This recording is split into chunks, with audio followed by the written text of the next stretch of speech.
Hey everyone, I'm Eli, he's Chris. Today is a new episode of Creative Table, new series we're doing actually.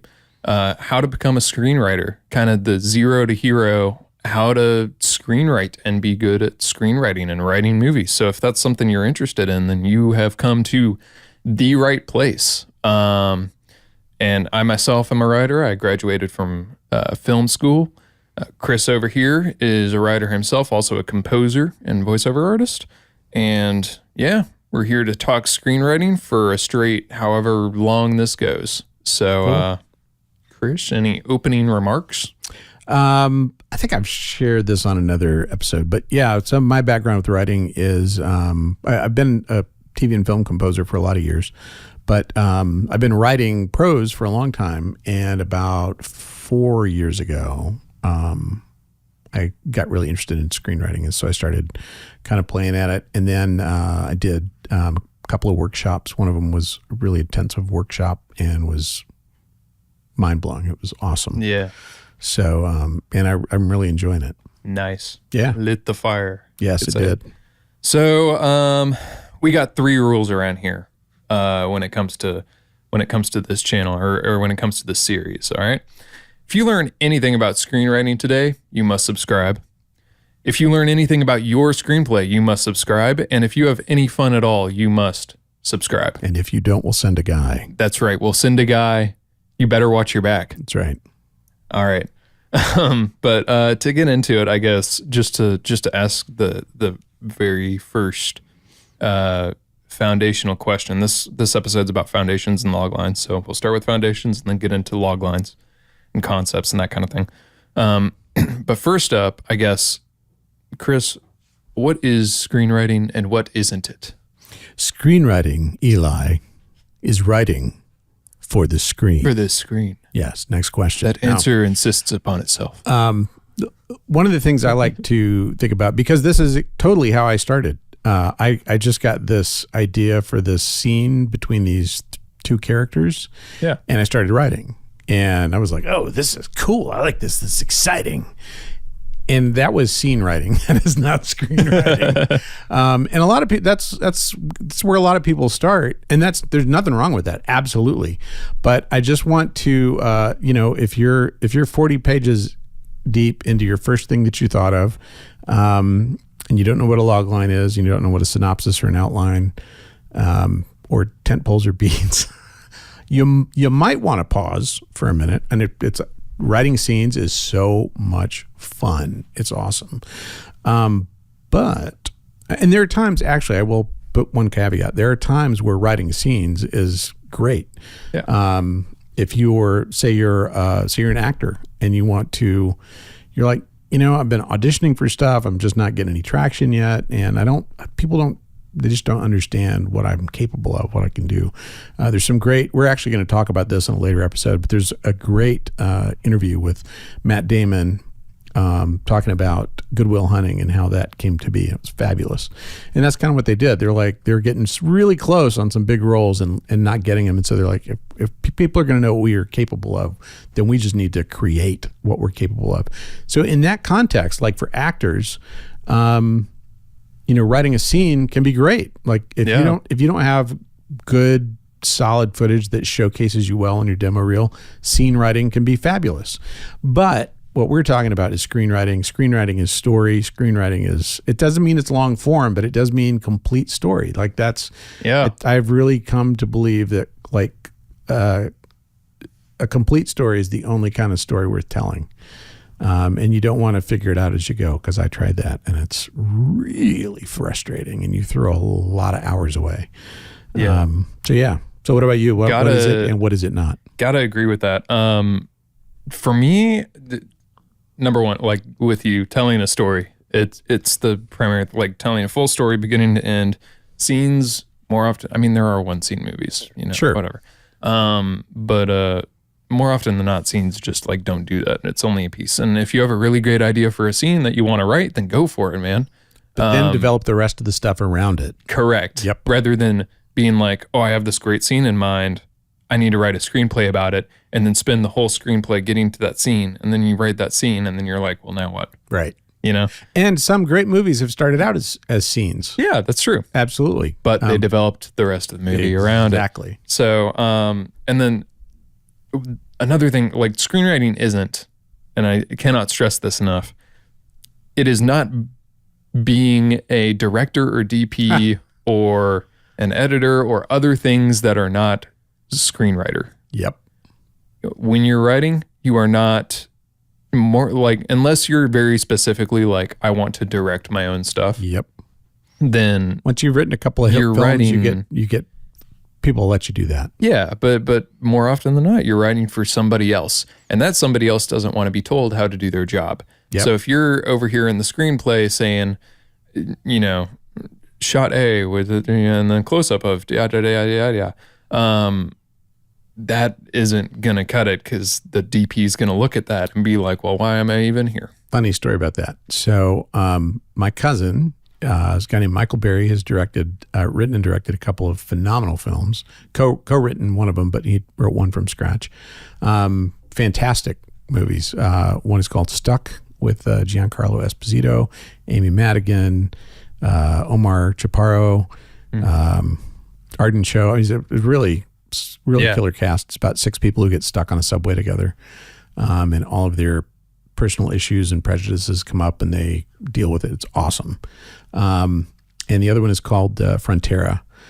Fabulous kind of modern Western set in a border town in Texas.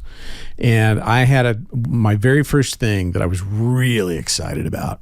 It was probably 3 years ago. I sent it to him and he's like, hey man, this got some cool stuff going on, but quit doing my job. I was like, wait, what do you mean? What do you mean? He's like, man, you got all kinds of like, you're telling me all these things that I'm seeing and like, you know, you got camera moves in here and stuff. He's like, dude, that's not your hat to wear. Yeah. And I was like, oh, it's not? And he's like, no, that's like, that's what the director does. You know, the director takes your script that you wrote and he figures out how he wants to visually tell that story. And I was like, I don't know if I like that. He's like, well, if you want to be a writer, you have to like that. Yeah. So I went, it was really funny because I think the first couple things I sent him, I think it was just a handful of scenes and it was probably 12, 15 pages. And when I took out all the directorial stuff, it was like 9 pages. Oof. Yeah. It was, but that was so good to hear from him. He's like, yeah, you know, I don't want to know how the light works or, you know, about the foggy whatever. Is like, I just need to know what the people are saying, what's happening. Totally. And the rest happens in my brain. There are 1,000,001 ways to infer what you want Yep. the shot to be or what you want the actor to act like or like that kind of thing without actually telling them Totally how to do their jobs. And we'll get into that in like a later episode. We'll deep dive into that. And I thought it was okay because, like, you know, on the Oscars, when they're doing the best screenplay or best adapted screenplay, they'll read like a little section from the screenplay. Yeah. And some of these Oscar winners, you know, you'll hear them and they'll have like camera cues and, you know, this visual stuff. And I was like, well, they did it. Well, then I go back and I'm like, oh, that was written by the director. Yeah. So, or it's like, well, that's the 10th revision shooting script. Right. You know, so very different animal. Yep. Yeah. So I guess just like this series as a whole is meant to like take you, fledgling screenwriter, from zero to hero. Not saying that we're heroes, but we're not millionaire screenwriters. Yeah, correct. But we've written a couple screenplays and we think we kind of know what we're doing. We've gotten good feedback from other people that are true, credible, that who aren't like beholden to us anyway. You know, we didn't have our parents read it and they say, oh, that's good. I like that. Good job, Chris. Somebody needs to make that. I mean, I know your dad says that and he's qualified, but you know, I'm saying we've had outside third party people who we didn't pay money or who, you know, don't have any friendship with us. Yeah, and fingers crossed we're going to get some screenwriters and other industry professionals on here as guests every once in a while to kind of pour into the series. So, but just to start, screenwriting, there are 5 or 6 different formats, depending on how you want to look at it, that you can write. So feature script, standard movie, 100-ish pages. episodic pilot. Or 180 if you're Kevin Costner. That's right. Yep. And you got a lot of money to wave around. Yep. Episodic pilot, which is like, your I don't know, like Friends and The Office and the first Simpsons. episode. Yeah. Those hover around 22 pages-ish. Then you have narrative pilots. These are like your more long-form streaming TV shows. It's your Breaking Bads and stuff like that. Severance and, all the stuff that's popular nowadays. You can do short films, which typically a short, I guess, qualifies as being like 30 minutes or less-ish. Yeah, I think 40 minutes or less. I have because I have a short that I'm getting ready to enter in some festivals, and I think the short category goes up to 45 minutes. Yeah, something like that. So there's those, and then you have your limited series. These are your like Chernobyls and your, the stuff that's only around for so many episodes. And then you brought my attention to another category that is making its way into the mainstream. Yep. Kinda, which is the vertical short or the vertical series. These are hosted on platforms like Real Shorts, Vigloo, that kind of thing. They're very formulaic. They're like Hallmark for Gen Zers with saucy language and saucy scenes and stuff. And they're hilariously formulaic. It's like, the hobo billionaire, I'm having the hobo billionaire's baby or something like that. It's really funny. Yeah. But it is a format that is growing like gangbusters. I think it's a $10 billion this year industry. Dang.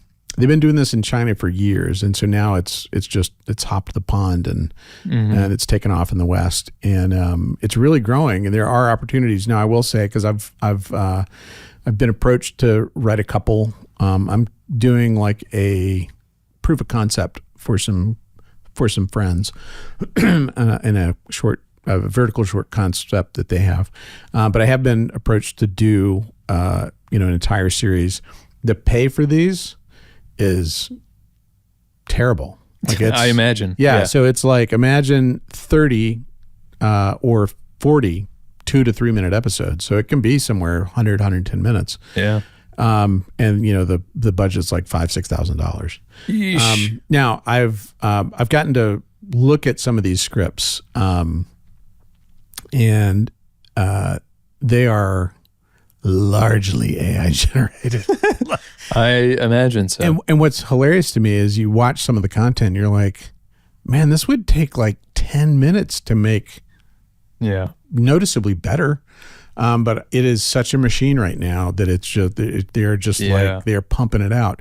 But I think there is going to be some growth in this format, and I think there's going to be some actual. I think the formulaic stuff is going to give way to some more like legit indie storytelling. Yeah. The hook to it is that you're delivering 2 to 3 minute episodes, and you're writing some kind of hooky thing at the end of every 2 to 3 pages. Mm-hmm. So there's something to make you watch the next one, make you watch the next one.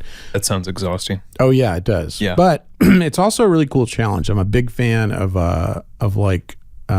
constraint is the friend of creativity. Mm-hmm. It's like, hey, here's a set of really weird rules that I need you to operate in and accomplish this. It's like, that is, to me, that's a really fun, creative assignment. I mean, if that sounds interesting to you, and it's like, well, there isn't, the competition in that industry is like, if you're a competent writer, it sounds like you can get into it pretty fast. And if you're okay for like working for nothing for a while. Yeah. And even like, even if you're a marginally competent writer to start with, and you're starting with an AI script and improving it, like that's not a terrible, it's not a terrible way to start. The appetite is apparently massive. Apparently.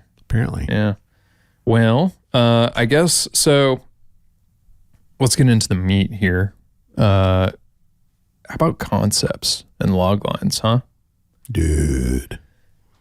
So you probably clicked on this episode because you saw loglines. And so now we're getting into it. Yeah. It's been trending on X for like months. Oh yeah. Loglines. Yeah. Yeah. We're just now jumping on the train. It is hard to come up with a good concept, and it is hard to write a good logline. Yep. And You will never work so hard on 30 words in your life, ever. Yeah. So I would like love to be able to give a formula of like, here's how I come up with concepts and everything. No, they just come to me randomly. Yeah, no, and it's like, oh man, this would make a great movie or TV pilot or whatever. And I write it down and sometimes I do nothing with it. But you know, I've heard many people say, or many writers say, like, always have, you know, your writing journal with you. So when you have ideas, you can always put them down. And to that I say, phone, here it is. Absolutely. 100%. But yes, always write it. Like I've had times in the middle of the night where it's like, you know, I'm falling asleep and I'm like, I have an idea and I'm like, oh, that's a good idea. And I'm like, okay, I'll get up and write it. you know? Yeah. So, always write it down is what I have to say. There's no surefire way to be coming up with ideas left and right. But so when I guess it was the first week of our really intensive 12-week screenwriting course, you know, the instructor starts teeing up log lines like it's the, you know, we're going to talk about the Mona Lisa or the Sistine Chapel or something. Oh, come on, man. This is just some BS. It's just a sentence. Out of a screenwriting. Yeah, you don't need a log line. 3 months later, I was 100% convinced. And here's the way I say it. If you can't write a log line, you don't have a story. And if you don't have a story, you can't make a movie. Boom. Say it louder for the people in the back. Yeah. I mean, when if you can clarify your concept into a compelling log line, you're literally like starting on the 25-yard line. Yep. It's versus the one. Yeah. I mean, it makes, I could not believe what a difference it made when I actually started writing after I had done these other parts of the process. Totally. Yeah. And then the writing, I'm certainly not going to say it was like easy. It was like falling off a log, but it was way less hard. Mm-hmm. Like when you have a log line and then you do an outline and a treatment and then your beats. Yeah.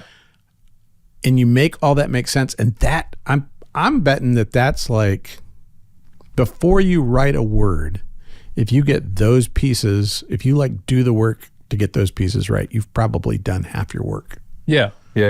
It's not even just like I've had plenty of times where it's like I write a rough log line and then I get to outlining and writing and then I come back to the log line and adjust it. Yep. And that's fine, but I always have a log line beforehand. And absolutely. Yeah. Just having clarity about the concept. And two, like when you're actually writing the outline or writing the thing, it helps to have a log line to go back to be able to look at and clarify, like, that's my tone, or that's my, or that's the mission, or that's the hero, or that's the villain. And then like that kind of level-headed, like very, very clear, waypoint,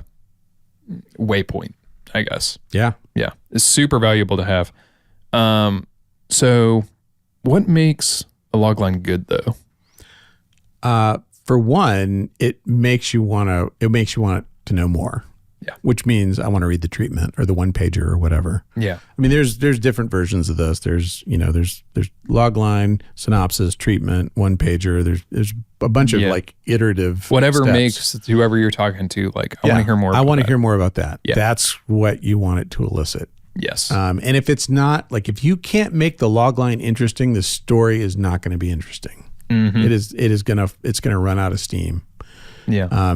Every time. And I would say, and then of course, like you, the viewer, ask, like, well, how do you make a logline interesting, and how do you make people say, I want to know more?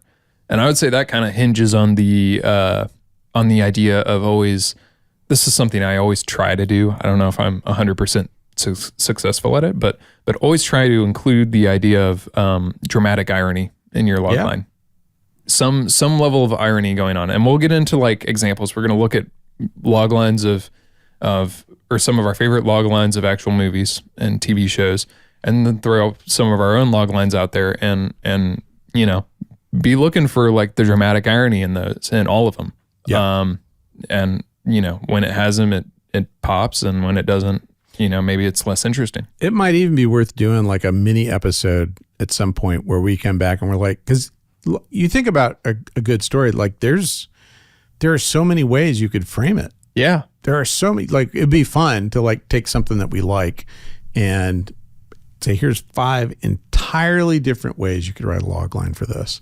Yeah, totally. But you can also see why this is the one that drove the story. Yeah, totally. Because, and sometimes it's like a problem too. Like, for example, like first complex movie that comes to mind is Inception. How do you fit Inception into a sentence and make that sentence coherent? Do you have that log line? I don't. I don't know. Yeah. I might. But like, how do you like grab all of that and stuff it into 30 words? Yeah. That's so much work. It is so much work. Like you would not believe how much work that is. I've never written a single log line. I always just make like a mind vomit list of 5 to 10. And then there are some that you're just immediately like, no, maybe. Mm-hmm. That one's pretty good. Yeah. Or like, I like that phrase. Right. Like, I like this piece out of this one, and this piece out of this one, and this piece out of this one. Yeah. To kind of like bump over into our AI channel a little bit. Log lines are a great place for chat. Or Gemini or Claude, or whatever you're using. Yeah. I use chat for most of my writing stuff, but chat is great at like, hey, give me 5 log. Like here's my kind of like description. Yeah. Here's my paragraph that sums up my idea. Give me 5 log lines, and it'll pump some out. And you're like, I don't like that. That's cool. That's sticky. Give me 5 more, or say that a different way or something like that. Yeah. And I've never wound up with like a chat log line as the log line, but I've absolutely pulled like a phrase or two out of this one and this one, and then, done the finished thing to them. Totally. And then the other thing that's really cool about that is, cause I did that for one of my, I have 4 concepts that are very different, various different stages of development right now. And one of them, I said, hey, give me some logline ideas for this. And it gave me a couple, and then it said, I have a question. Is this like comedy, or is this action thriller? And I was like, what an odd thing to say. Yeah. Totally in my brain, it was comedy to start with, but then I was like, give me 5 of each.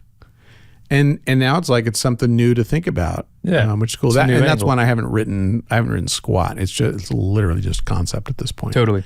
And to be clear, if you're like, all right, ChatGPT, here's my, mind vomit concept. Give me a bunch of log lines, and then it gives you a bunch of log lines. If you choose the first log line off the board, and you're like, there's my log line, it's not going to be very good. More often than not. I know there are exceptions where you're like, dang, man, like, is AI about to steal my job? Right.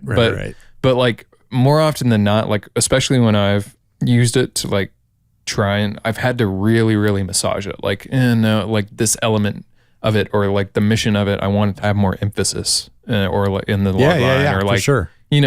Just, and sometimes it's hard to put your finger on it, where it's like ChatGPT will give you your log line and you're just like, I don't know what's wrong with this, but something's wrong with it, right? And like you got to figure it out. Your story may be comedic and about relationships and about work. Your log line is gonna clarify which of those things is primary, which is secondary, and which is tertiary. Yeah, totally. And that will inform everything else you do. Mm-hmm. And when it comes to making log lines, coming back to the main, like AI's over here, but something that I like to put the framework, or it's a framework I like to use, I should say, around log lines is starting, if I'm really like stuck for a log line and I'm not sure. Yep. I like to start with what if. What if such and such happened? That's a great way. Or can. Yep. But making it a question statement, like makes it, or a question statement, that's an oxymoron. Making it a question can kind of like free you up to I don't know, to explore like what it makes me feel more like, I don't know how to explain it. It almost makes me think harder because it's like I'm asking absolutely. the question of myself. Absolutely. You know? Yep. So yeah. But and I found that helpful. So when combining like, what if this happened, but this also happened which is dramatic irony, or like a character did this, but their occupation is ironic to what they're doing, or like that, that kind of thing. So that's very helpful. What's not ironic though is us telling you to subscribe. We are not ironically telling you to subscribe. We're not. You should subscribe. Seriously. If you're still watching, you should subscribe. We're very serious. Just about save yourself the time for looking for us tomorrow or next week. Next week, not tomorrow. But save yourself the time. Hit that thing now. Hit it. So did you have anything else you wanted to get into before we kind of dove into actual film loglines? Because these are the elements that go into your logline that your logline like compresses and clarifies. Yeah. Are those core elements of premise, character, theme, and conflict? Yes. Good call out. Yeah. Yeah. Those four things should be included in your logline in some capacity. Like you can emphasize various aspects of each, I guess. Yeah. Like your theme doesn't have to be so apparent as your conflict. Right. But you absolutely need to name a character, name the conflict or what's happening. Name and the premise has to have something interesting about it. And then there obviously needs to be an underlying theme to your story. What are you trying to say? Yep. So those four things are very, very important. So do we want to look at some of ours first, or some of the greats first, or let's go like, let's make sure we save the best for last. So I think we go ours first and then look at some of the greats. I agree. So yeah, I got 3 of my own. Yep. Now we can take turns. How many do you have? I brought 4. Oh, then that's perfect. Then yeah, you start. Okay. Yeah. So the first one is a short. It's right now. It's a 36-page short, and I'm going to enter it in some film festival screenwriter categories. Yeah. Or screenplay categories rather. It's called Number 30, and the logline is: Can an impulsive, self-absorbed cocaine addict find redemption after she is forced to become a human trafficker? That's a good one. Uses the can. Yep. Yeah. Absolutely. Sometimes that question is the best way to phrase it. Yeah, questions are great. Yeah, I love that. Good dramatic irony too. Notice that. All right, my first one here. Yes. Okay. My first one is Garbo. It's a feature I wrote. The logline Is it about is Greta Garbo? Somewhat related, but not really. It's the reference to that, but you'll see. Cool. It's a feature I wrote. The logline is: a disillusioned chicken farmer forges a phantom spy network to deceive the Nazis. But as D-Day approaches, the weight of the lies threatens to tear his family apart. Ooh, dude, I was like smiling at the beginning. I was like, read the first part again. A disillusioned chicken farmer forges a phantom spy network to deceive so right the up to Nazis. there, I'm like, oh man, where is this going? And this is like, oh, wait a minute. Yeah. I love that. I love to get, especially, so that's a true story, by the way. Oh, I'm sinking the chair. Oh no. Yeah, I leaned back and it. Mistake one. Yep.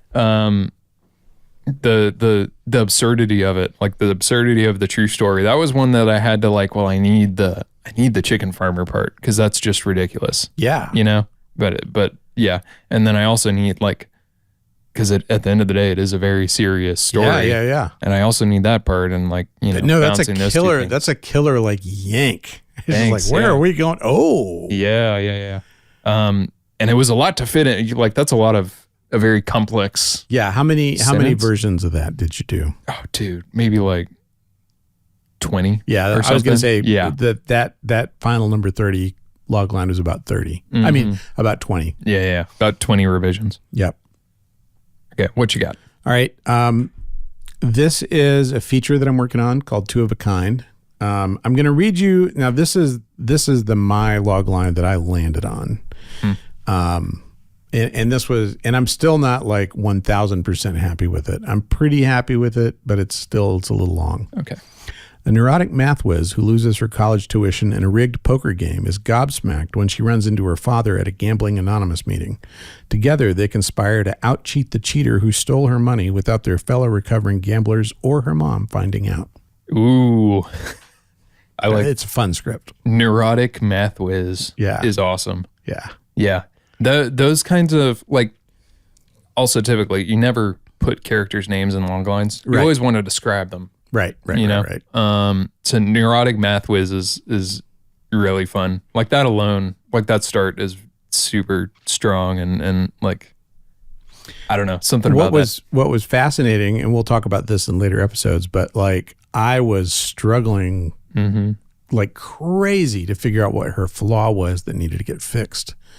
Like I had a 3-hour dinner with my instructor. Yeah. Just like trying to land on this one thing, and we're just going back and forth. He's like, dude, she's unsympathetic. And it's like all of a sudden the whole thing just like went and it was like, yep. And Spotlight focused. And now the rest of the beats, it all like came into view. Amazing. Nice. All right. My next one, all three of mine are true stories, by the way. I kind of have a kick for those, I guess. Yeah. So this one is called Sky King, true story from 2018. Oh, dude. When a Seattle airport worker steals a passenger plane, a lone divorced air traffic controller becomes the last voice standing between a broken man in the sky and an FBI agent ready to shoot him down. This is such, like, literally that hair on my arms just stood up.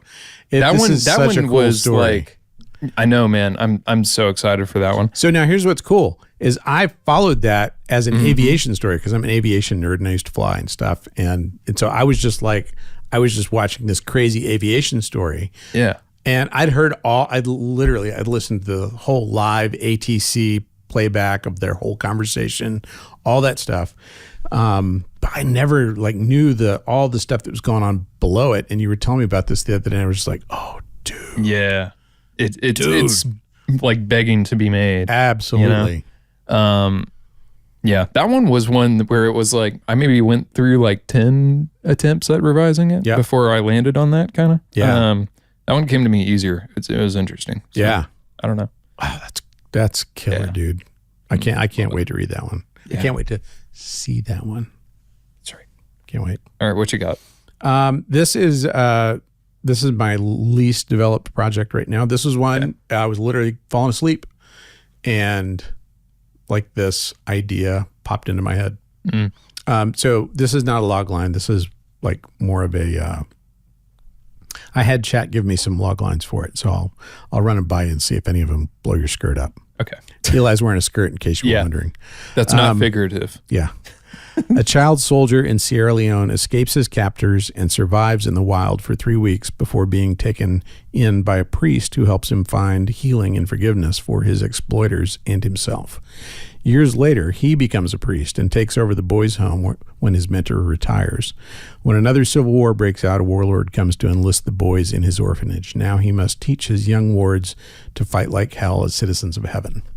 Ooh. And this has, there are elements of this that are true. Okay. There was a child soldier in Sierra Leone who became a priest. Like that part's true. But later warlord, that piece of it didn't happen, but I became captivated by this concept of, because this would happen a lot in different developing nations where there's a coup every like 3 years or whatever, and there's a lot of these places. There's in the Middle East and in Africa there are like warlords who are like have their little areas, and then they'll try and go get the area next to them or whatever. So this kind of thing can be very cyclical.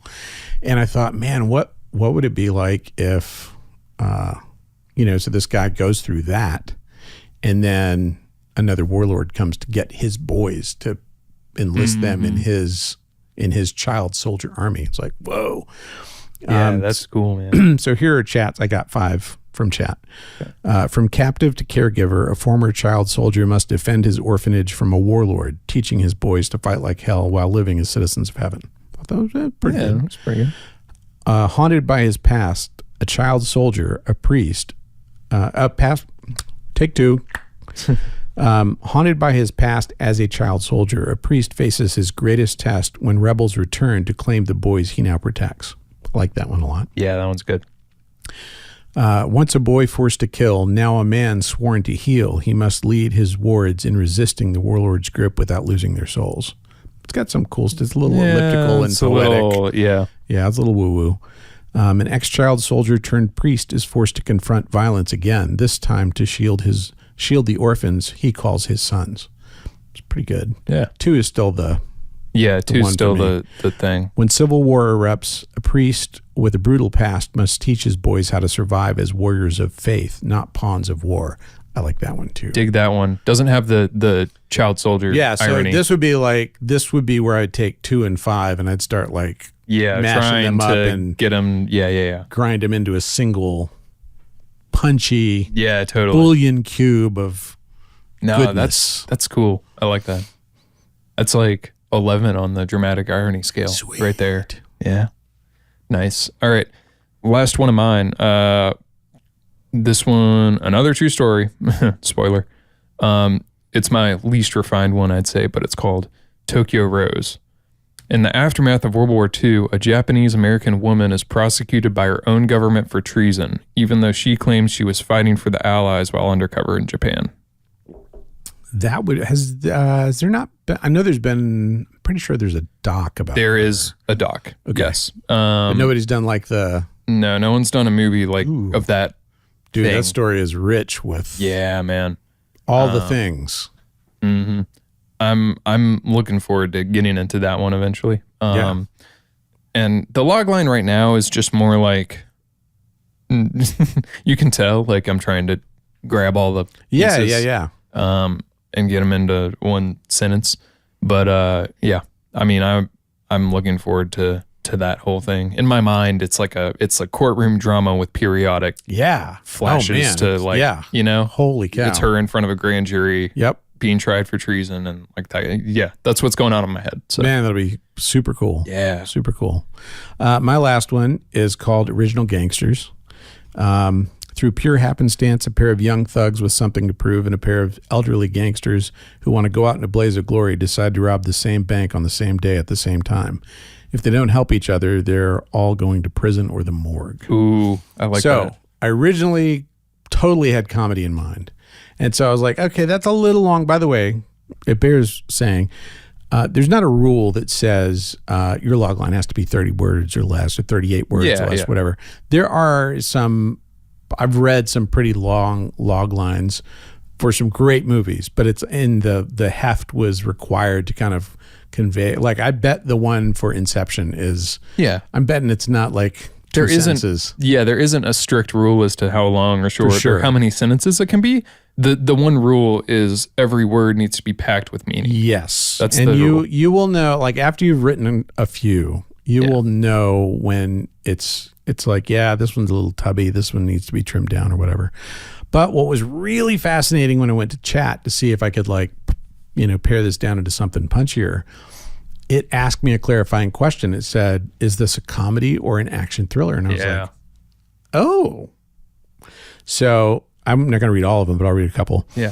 2 wannabe gangsters crash a robbery planned by 2 washed up legends, sparking the most chaotic 4-man heist in history. I kind of love that. That's kind of awesome. Yeah. Then on the crime thriller log line, 2 desperate rookies and 2 dying veterans collide in a blood-soaked showdown when they target the same bank. It's like, that's pretty. It's pretty sweet. It is. Well, just from the like, I don't know. I kind of like your original almost parallel of them. Yeah. That set it up really clearly for me. It sounds like a Guy Ritchie movie, dude. I'm a it's titled like a huge Guy Ritchie Ritchie fan. It just sounds like that to me. Okay, quick It's aside, so because funny. I think this is cool, and I think there's a thing to this. So Guy Ritchie was a choreographer, like he was Madonna's choreographer, and they got married for a minute. And I think that's why his movies are so like rhythmic. They are the way they're shot, the way the action works, the way the dialogue works. It's like choreography. It just got this like. You start and you're on this ride, man, and it has the underlying language of a music video. Yeah, almost. totally. Yeah. I'm with you. Okay, that's enough decide. Enough gushing on Guy Ritchie, but I love Guy Ritchie. So yeah, nice. Yeah, hey Guy, if you want to do this movie, bring Guy, it, dude. Guy, if you want to come on, I'll make you a deal. Guy, if you want to come on the show anytime, Hey, we're also open to that. love that, mate. Come on. Yeah, we don't invite just anyone. That's right. Yeah, That's right. You have made the cut, sir. You should feel special. That's right. All right. So I got 5 of my favorite log lines, 4 movies and a TV show. Yep. And you said you got 5? Yep. Nice. All right. So We may have some overlap. We haven't compared notes. So. yeah, that's true. For those watching, like enough of our self-serving bullcrap. This is like genuinely great. This is some of our favorite log lines, or favorite movies, and we got the log lines for them. But for me, like my 5 things are like just like the perfect. They're not even necessarily like some of these aren't even necessarily my favorite movies. It's just like such a great log line.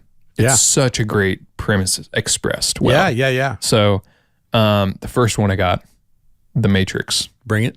A computer hacker is led by a stranger to a forbidding underworld where he discovers the shocking truth. The life he knows is the elaborate deception of an evil cyber intelligence.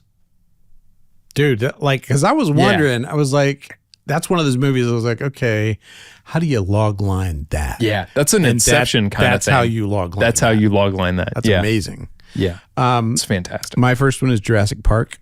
An industrialist invites some experts to visit his theme park of cloned dinosaurs. After a power failure, the creatures run loose. Now, it's funny. What's funny to me about this one, well, okay, a couple things.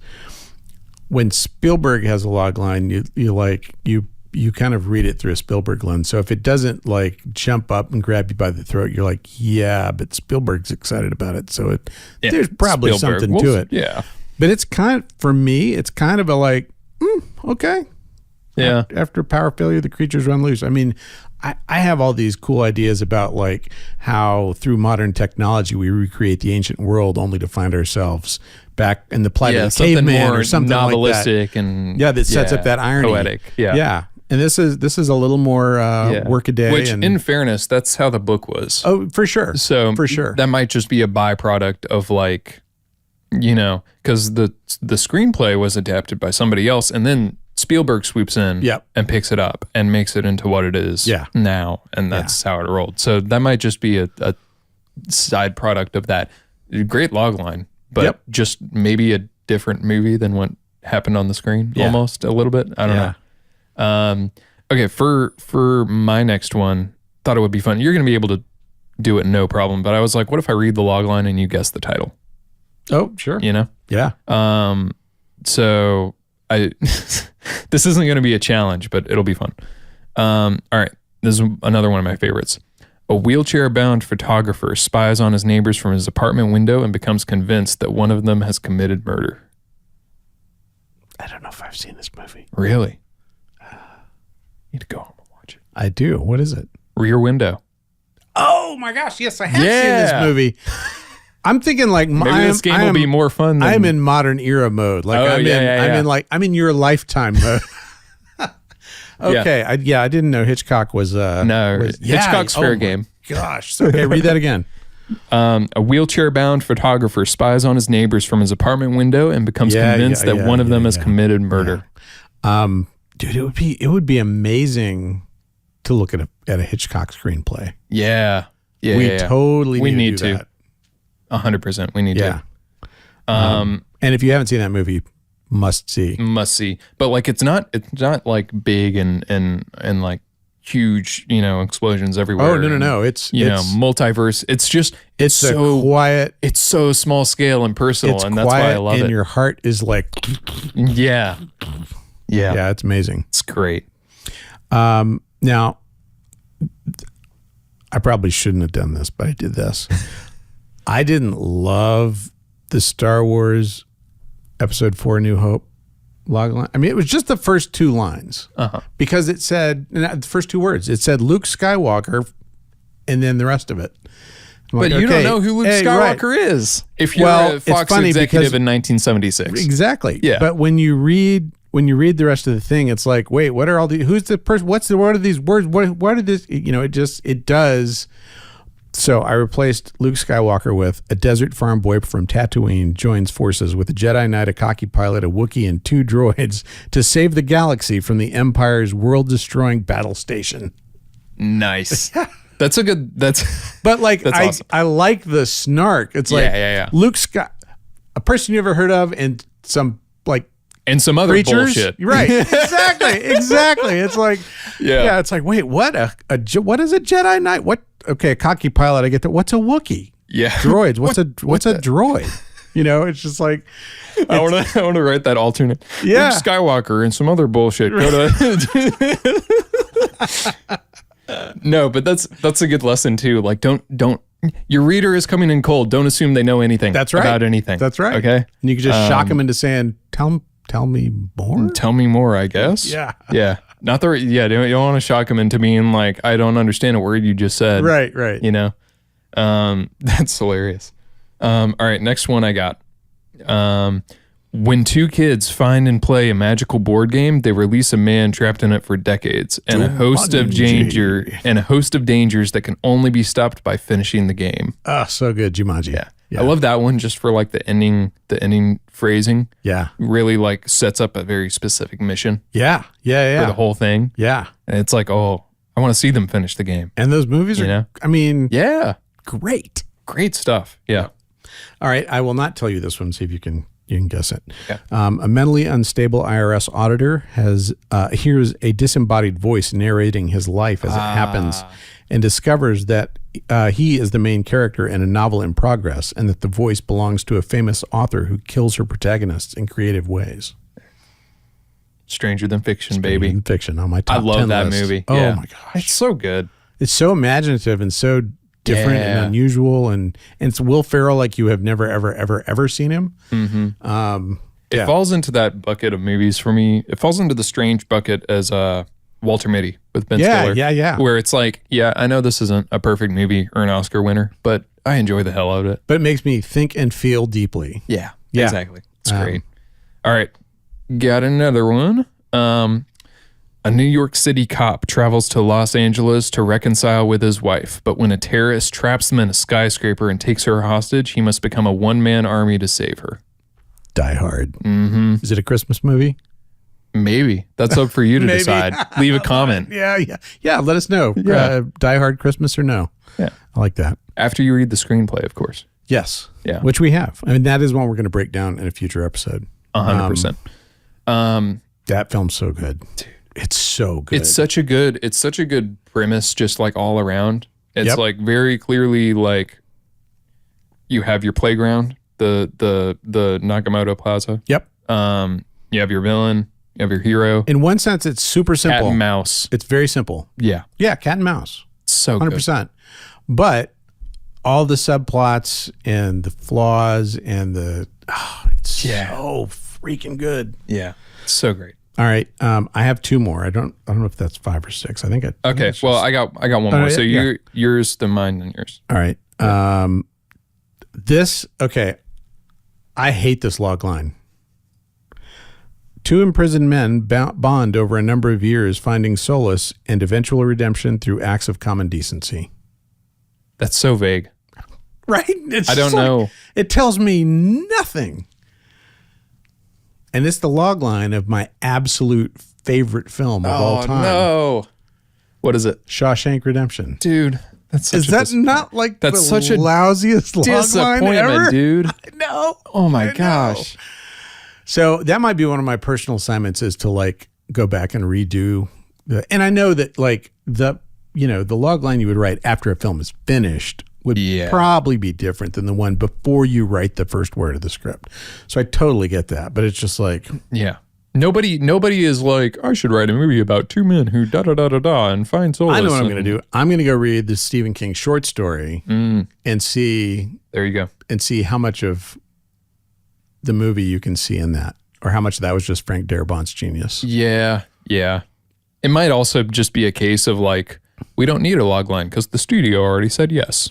Yeah. Because we have, Morgan Freeman and, you know, attached. Morgan Freeman. That's right. Tim Robbins. All right. Last one I got is a TV show logline. Maybe my favorite logline of all time. Ooh. Just because of like how incredible. You're going to get it right away. Yeah. But just because of how great it is. A high school chemistry teacher diagnosed with inoperable lung cancer turns to manufacturing and selling methamphetamine in order to secure his family's future. Dude. What a like kickoff to a Man. like you can go. It does a great job of like being a TV logline because it's just like it can go in so many directions. Oh, it's yeah. not like Die Hard where it's like obviously he stops the bad guy and saves the day and that's the end. Right. You know, And that's got to be one of the greatest pilots ever. Yeah. 100%. Man, I love that. Yeah. All right, this one is this one's fun. To me, it's a little bit of an undersell. Okay. But the lives of two mob hitmen, a boxer, a gangster's wife, and a pair of diner bandits intertwine in four tales of violence and redemption. Oh. Thank you, producer Eric. Yeah, Pulp Fiction. Yeah. That's what it But yeah, it's like I was like, I don't know where my brain was going. But it's a fun logline, but it's like it doesn't at all tease the that doesn't give me the Tarantino panache of that movie. Yeah. I want to see if I can find all the Tarantino log lines. And I want to look at the Inglourious Bastards Yes. logline. That one would be fun, dude. It's such a good movie. Yeah. Hugo Stiglitz. Yeah, sorry. That was random. Great. Yeah. Anyway, all right. So we're nearing the end here. And End of the beginning, as it were. End of the beginning, yes. Yeah. There are going to be like 9 more of these, if not more, depending on script studies and whatnot that we'll do. And yeah, each time we're going to explore different aspects. So today it was like log lines and concepts and foundational stuff. And next time other times we'll be diving into character or theme or conflict or like that kind of thing. And I'm going to say this one more time. If you're still watching this, if you're absolutely this far in, must subscribe. By this point, surely you have had just a little bit of fun. Yeah. Right? And you've learned a little something. A little something. Probably. Yeah. And if you're Guy Ritchie, you're wildly entertained, clearly. Yeah. So, by the way, looking forward to you joining us. Yeah. You got the third Saving chair. your spot for you right this here. This is for you. Anyway, but before we wrap up, or I guess like on our way to wrap up, I just want to touch on this, and we're gonna like really get into this and whatever our last episode is, but touch on just what success means as a screenwriter. That's a great point. That's a very like I've seen so many people try to answer it, and just like I wanted to get your log line of it, if you will. I'm in an interesting spot in that question. I haven't sold a screenplay yet. Yeah. I did get invited to throw my name in the ring for a production. I have no idea what'll become of that. But the reason I got invited to throw my name in the ring is because I completed a 36-page short that is tight as a tick. Mm-hmm. The story's there, the beats are there, and I may go, add a little bit to it now but boiling it down to its essence. But it was really, I'll tell you this story quickly. I'll try and make it fast. So I was in this 12-week program. It's not like a 12-step program. It's different. I'm in this 12-week program, and we started on our screenplays in earnest about week 3. Right.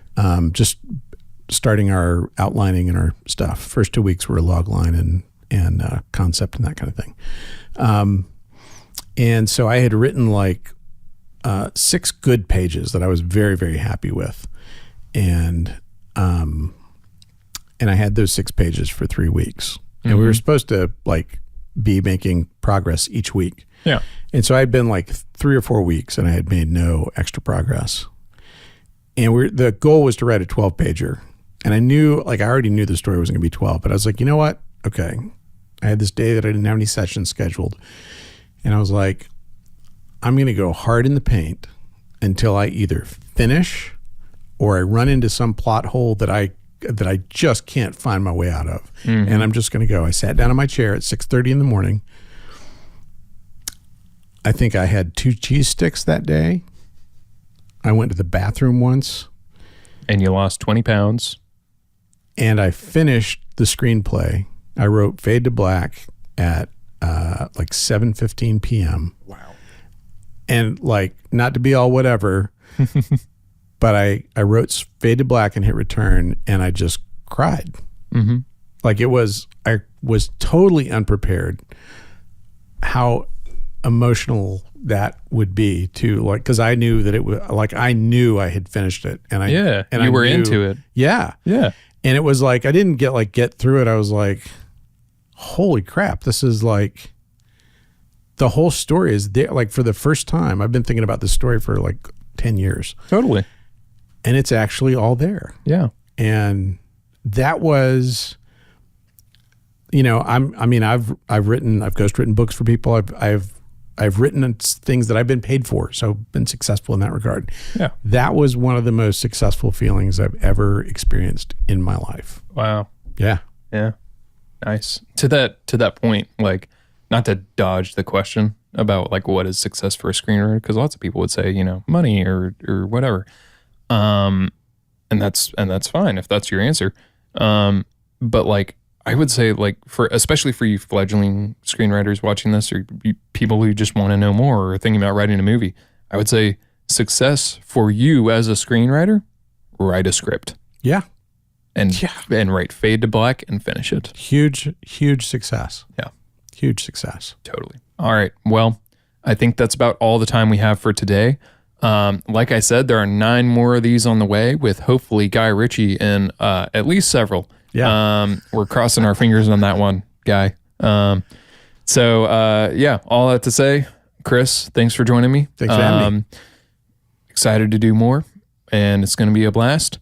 Hit subscribe if you haven't already. Absolutely. And if you still refuse to, then maybe just don't come back, because clearly you don't enjoy us enough. Come back anyway. Yeah, I'm just kidding. Please come back. But yeah, all right. Yeah, we'd love to hear if you have any questions. If there's stuff you'd love to hear us cover, leave a comment. We read them all, and we'll absolutely get to it if we can. 100%. All right. Peace. Rock on. Yes, sir.